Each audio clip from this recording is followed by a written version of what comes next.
Satu quotation yang bagus dibuat oleh Albert Camus, seorang pejuang demokrasi dari Aljazair. Dia bilang begini, freedom is not a gift from a state or a leader, but a possession to be won every day by the effort of it and the union of all. Kebebasan itu bukan hadiah dari kepala negara atau seorang pemimpin, tapi hak yang harus diperjuangkan setiap hari dengan kehendak bersama dan dengan kemampuan bersama. Itu dasarnya.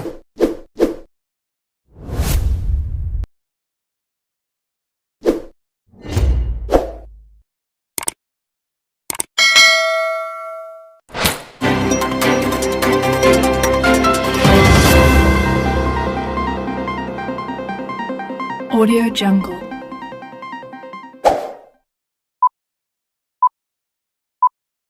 Cari akal supaya bisa dijawab itu. Negeri ini didesain atas basis kemajemukan. Karena itu dalilnya adalah karena kita majemuk maka diperlukan persatuan. Ontologi dari bangsa ini adalah kemajemukan. Solusinya adalah persatuan. Sekarang dibalik. Demi persatuan tidak boleh ada kemajemukan. Itu yang diucapkan tiap hari. Karena nggak ada oposisi. Padahal sebetulnya politik yang bersih datang dari teman yang jujur. Datang dari musuh yang jujur, bukan dari teman penjilat. Di sana isinya penjilat. Jadi kalau kita bikin kontras, KIB dideklarasikan atas dasar tadi kata Habil tadi, atas niat luhur untuk menghasilkan perubahan. KIB atas niat luhur. KIB yang di sini, KIB yang di istana itu atas niat luhur.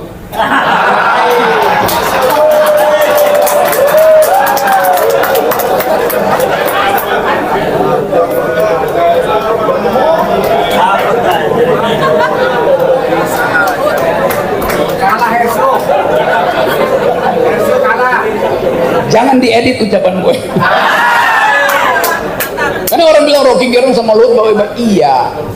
Kenapa nggak beroposisi pada Luhut? Ngapain saya beroposisi pada petugas? Saya beroposisi pada Jokowi. Ngapain beroposisi pada menteri? Wong menteri kacungnya presiden kok. Masa beroposisi pada kacung itu? Dasarnya begitu kan?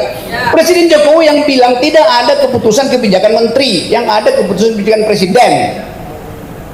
Jadi Luhut dapat 30 dia jabatan itu karena keinginan presiden, gampang aja. Jadi ngapain marahin Luhut? Ya marahin presiden dong. Kan dealnya di situ tuh. Oke, saya balik lagi tadi bahwa bangsa ini pernah dihidupkan dengan aura wangi demokrasi itu. Orang bertengkar di konstituante pakai buku, nggak pakai komik. Kita tahu. Pada pemimpin-pemimpin kita di awal itu, mereka yang mungkin nggak lulus SMA tuh, tetapi dia tune in dengan global ideas. Semua pemberitaan dari dunia di awal abad 20 mereka paham apa yang terjadi di Eropa, bagaimana nasi mulai merambat melalui sistem demokrasi, melalui sistem hukum. Jadi jangan dianggap bahwa otoritarianisme itu datang karena pemimpinnya bengis, bukan. Karena rakyat terpukau dengan retorik itu. Itu yang pertama diucapkan oleh Hannah Arendt, filsuf yang lari dari Jerman pindah ke Amerika. Dia tulis buku Thinking in the Dark Age, berpikir bahkan di dalam era kegelapan. Kita dalam era kegelapan, ditutup percakapan publik. Semua talk show IATA itu dihalangi itu. Rocky Gerung nggak boleh bicara di situ tuh.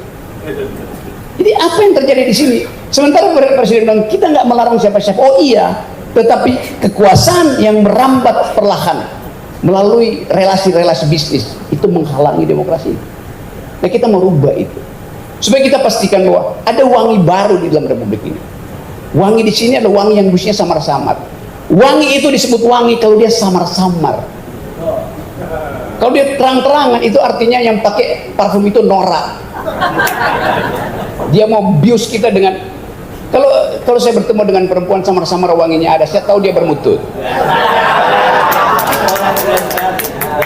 Karena dia tahu cara menyemprotkan parfum. Saya terangkan sedikit ilmu parfum itu. Kalau Anda punya parfum itu di dalam parfum ada butiran alkohol. Fungsi alkohol adalah mengantarkan butiran parfum itu tiba di epidermis kulit itu. Karena itu mesti dari jarak supaya alkoholnya menguap sebelum yang parfum itu tiba di kulit. Kalau alkohol tiba di kulit, terbakar kulit itu, maka baunya bau singit. Saya bisa perempuan yang berdekatan dengan parfumnya mewah betul, tapi saya tahu Anda salah pakai. Karena Anda semprotkan langsung. Karena nggak mau rugi. Padahal justru merugikan estetika itu. Saya paham parfum. Sama seperti paham korupsi. Jadi teman-teman, saya ulangi tadi. Kita lagi ada di dalam upaya untuk menghirup kembali wangi demokrasi itu, yang udah dies menurut para peneliti asing. Jadi kita hidupkan harapan bahwa Anies ada parfum demokrasi yang masih samar-samar, tapi justru dalam kesamar-samaran itu dia menarik perhatian para pemilihnya. Jadi sekali lagi, ini forum untuk kita pastikan bahwa kekuasaan sudah sedang berakhir, the beginning of the end. Dan kita ingin pastikan bahwa kalau terjadi kecelakaan, tuntutan kita pertama, Anies mau nggak memimpin perjuangan politik di luar sistem elektoral. Di situ ujian utamanya, di luar sistem elektoral. Jadi kalau orang bilang politics is the art of the possible, seni tentang yang mungkin. Kalau yang mungkin dihalangi, rubah prinsipnya. Politics is the art of attacking the impossible, melawan yang tidak mungkin. Itu dasarnya kita berpikir. Jadi sekali lagi, keinginan kita adalah menghasilkan kembali Indonesia yang berpikir, menemukan kembali harkat kita sebagai warga negara di dalam kebebasan.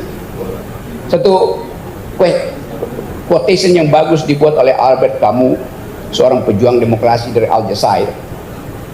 Dia bilang begini, freedom is not a gift from a state or a leader, but a possession to be won every day by the effort of it and the union of all.